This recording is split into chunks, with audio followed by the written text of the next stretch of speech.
আসসালামু আলাইকুম time travel বিডিতে স্বাগতম। হ্যালো এভরিওয়ান, বলা হচ্ছে সাভার জাতীয় স্মৃতিসৌধের কথা।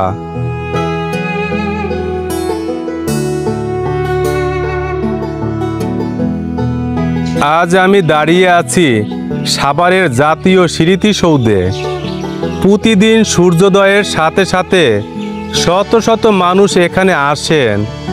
কেউ আসেন শ্রদ্ধা জানাতে, কেউ আসেন নির্মল পরিবেশে হাঁটার জন্য, আবার কেউ আসেন এই মহান স্থাপনার স্থাপত্যিক সৌন্দর্য উপভোগ করতে। তখন ইতিহাসের পাতায় লেখা একটি মহান আত্মত্যাগের কথা আমাদেরকে মনে করিয়ে দেয়।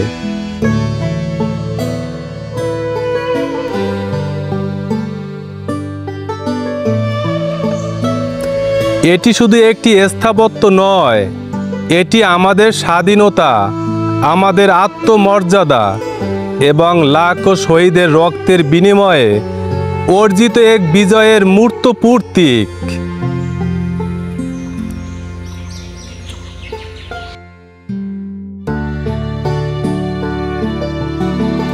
জাতীয় স্মৃতিসৌধের চারপাশের ফুলের বাগানগুলো এই স্থানকে আরও নয়নাভিরাম করে তুলেছে। বিভিন্ন প্রজাতির ফুল তাদের বর্ণিল সমারোহ স্মৃতিসৌধের সৌন্দর্যকে বহুগুণে বাড়িয়ে তোলে।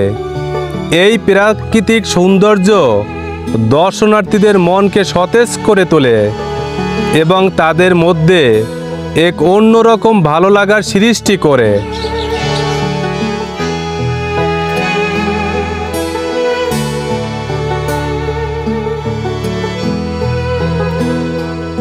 প্রতি বছর স্বাধীনতা দিবস, বিজয় দিবস এবং অন্য জাতীয় দিবসে সাভার জাতীয় স্মৃতিসৌধে লাখো জনতার পদচারণায় মুখরিত হয়ে ওঠে। রাষ্ট্রপতি, প্রধানমন্ত্রী এবং সাধারণ জনগণ সহ সকলেই এখানে আসেন বীর শহীদদের প্রতি শ্রদ্ধা নিবেদন করতে।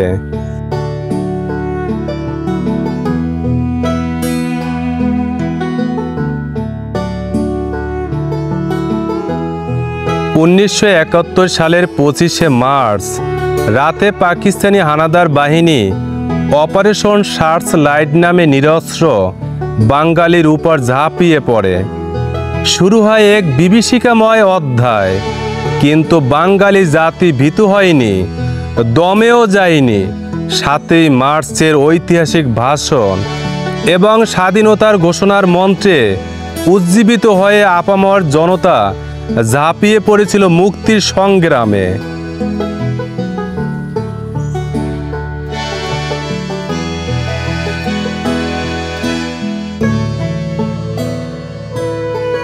আমরা আজ স্বাধীন, আমরা আজ মাথা উঁচু করে বাঁচতে শিখেছি, কিন্তু এই স্বাধীনতা অর্জনে যে মূল্য দিতে হয়েছে তা যেন আমরা কখনো ভুলে না যাই।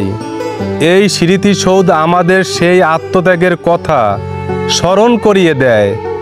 স্মৃতিসৌধের 9টি স্তম্ভ যেন আমাদের স্বাধীনতার 9 মাসের রক্তক্ষয়ী সংগ্রামকে স্মরণ করিয়ে দেয়।